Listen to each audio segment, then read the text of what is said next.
to MTR Masala Abhiruchi powered by Saffola Edible Oils, Horlicks and Hatsun Curd.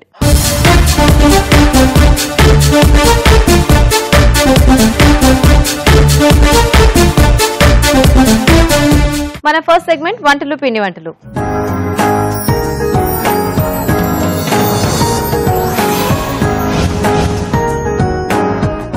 Hi రాజు గారు. Hello అండి. So ఈ రోజు ఏం recipe చూద్దామా? ఓకేనండి. ఓకే, సో హేమ గారు మెయిల్ చేశారు రాజు గారు దిల్సుఖ్ నగర్ నుంచి. ఓకే, పన్నీర్ తో రెసిపీ అడుగుతున్నారు. పన్నీర్ కాజు కర్రీ చేసి చూపించమని అడుగుతున్నారు.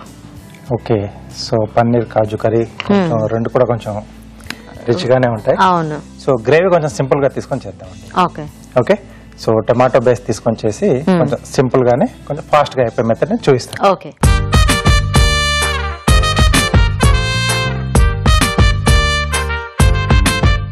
ఓకే, మరి పన్నీర్ కాజు కర్రీ తయారీకి కావాల్సిన పదార్థాలు ఏంటో ఒకసారి చూద్దాం. పన్నీర్ కాజు కర్రీ తయారు చేయడానికి కావాల్సిన పదార్థాలు: పన్నీర్ ముక్కలు 2 కప్పులు, నానబెట్టిన జీడిపప్పు 1 కప్పు, మసాలా దినుసులు కొద్దిగా, తరిగిన ఉల్లిపాయ 1, పచ్చిమిరపకాయలు 2, అల్లం వెల్లుల్లి పేస్ట్ 1 టీ స్పూన్, ఉప్పు తగినంత, కారం తగినంత, పసుపు చిటికెడు, టొమాటో పేస్ట్ 1 కప్పు, ధనియాల పొడి 1 టీ స్పూన్, జీలకర్ర పొడి 1 టీ స్పూన్, కొత్తిమీర కొద్దిగా, నూనె 3 టేబుల్ స్పూన్లు. ఓకే అండి, మరి కావాల్సిన పదార్థాలన్నీ చూసారు కదా, స్టార్ట్ చేద్దామా రాజు గారు? ఓకేనండి.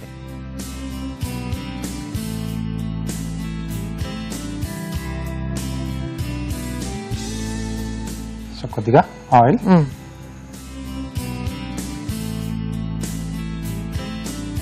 సో కొద్దిగా మసాలా దినుసులు కూడా దీంట్లో యాడ్ చేస్తున్నాం. ఫ్లేవర్ అంటే పన్నీర్ కొంచెం చప్పగా ఉంటుంది, కాజు కూడా అలాగే కదా. సో మసాలా దినుసులు, ఓకే, దీంట్లోనే ఉల్లిపాయ ముక్కలు,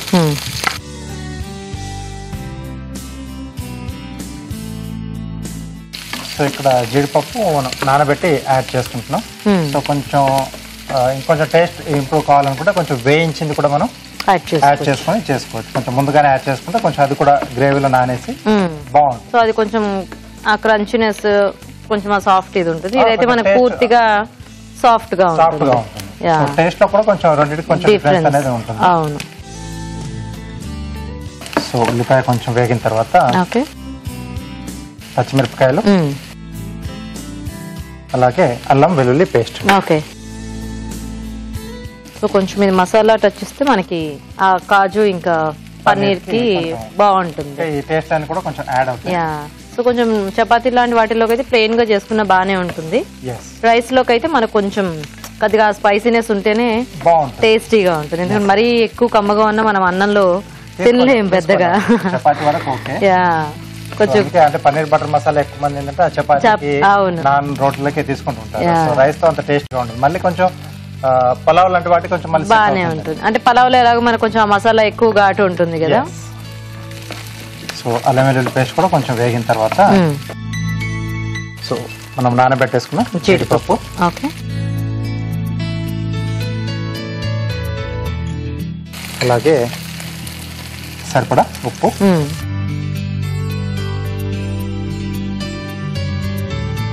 అలాగే ఎంటీఆర్ మసాలా వారి కారపొడి అండి,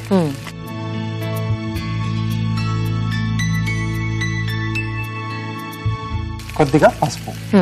బేసిక్ గా ఇలా జీడిపప్పు నానబెట్టి వేసుకుంటే కూడా మనకు కొంచెం పచ్చిపప్పు టేస్ట్ వస్తుంది. సో యూజువల్ గా చాలా మందికి దొరకదు అది. కొంచెం అటువైపు పండే దగ్గర అయితే దొరుకుతూ ఉంటుంది, కానీ మనకి అవంతా కాస్త అందుబాటులో ఉండదు కాబట్టి కొంచెం నానబెట్టుకుంటే కాస్త ఆ టేస్ట్ వస్తుంది. కొంచెం వరకు మనం ఇట్లా తెచ్చుకోవచ్చు. సో ఇవి అంటే ఉప్పు కారం వేసిన తర్వాత వాటిలో కొద్దిసేపు జీడిపప్పు వేస్తే బాగుంటుంది. ఆ ఫ్లేవర్స్ అని కూడా దానికి పట్టేస్తాయండి. ఓకే, సో అయితే మేము చిట్కా చూసేస్తాం రాజు గారు. ఓకే అండి, ఇప్పుడు మనం ఒక మంచి చిట్కా చూద్దాం. ఈ రోజు మన మొదటి చిట్కా, మీ ఫేస్ మృదువుగా కాంతివంతంగా ఉండాలి అంటే క్యారెట్ పేస్ట్ లాగా చేసి ముఖానికి పట్టించి 15 నిమిషాల తర్వాత కడిగేసుకోవాలి. ఇలా వారానికి ఒకసారి చేస్తూ ఉన్నట్లయితే మీ ఫేస్ లో మంచి గ్లో వస్తుంది. ఓకే అండి, చిట్కా చూసారు కదా. ఓకేనా రాజు గారు? సరిపోతుందండి. సో ఇప్పుడు దీంట్లో టొమాటో పేస్ట్, ఓకే,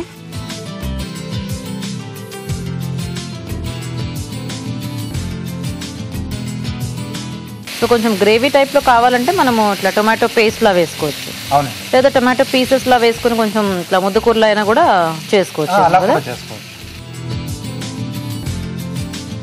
కొంచెం దీంట్లోనే టమాటో పీసెస్ అట్లా పెద్ద కట్ చేసి మనం చూపిస్తూ ఉంటాం కదా, కొద్దిగా పచ్చిగా కొంచెం ఎండింగ్ లో బాగుంటుంది. అలా కూడా ట్రై చేయొచ్చేమో కదా. కొంచెం పులుపు ఉండాలి అనుకుంటే అలా వేసుకోవచ్చు. అంటే లోకల్ టమాటోస్ యూజ్ చేసుకోవచ్చు. కొంచెం వీటితో పాటు కొంచెం కమ్మగా ఉండాలనుకుంటే హైబ్రిడ్ కదా, అవన్నీ ముక్కలుగా చేసి యాడ్ చేసుకోవచ్చు. Okay okay. సో ఈ టమాటో పేస్ట్ అనేది నేను టమాటో ముక్కలు ఉడికించేసి చేశాను కాబట్టి ఇక్కడ ఎక్కువగా మగ్గాల్సిన అవసరం లేదు. ఓకే. సో దీంట్లో పన్నీర్ ముక్కలు,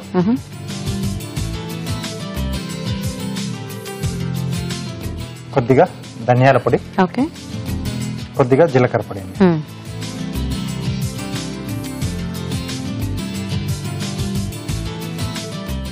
సో కొద్దిగా వాటర్ ఇస్తారా?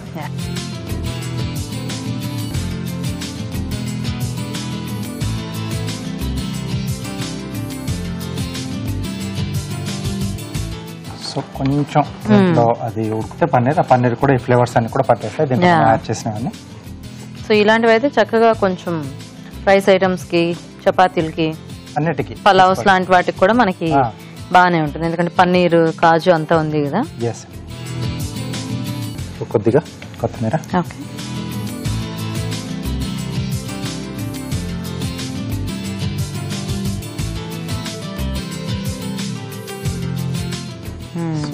కొంచెం లుక్ వైజ్ గా బాగుండాలనుకుంటే మనం పన్నీర్ ను కొంచెం తురిమి కూడా యాడ్ చేసుకున్నా మధ్య మధ్యలో తరకలుగా కనిపిస్తూ ఉంటుంది. సో అలా కూడా చేసుకోవాలి. అంటే కొన్ని ముక్కలుగా, కొన్ని తరకలు అదే గ్రేట్ చేసి కొద్దిగా తురుము కూడా బాగుంటుంది. ఓకే అండి, సో రెడీ అయిపోయింది.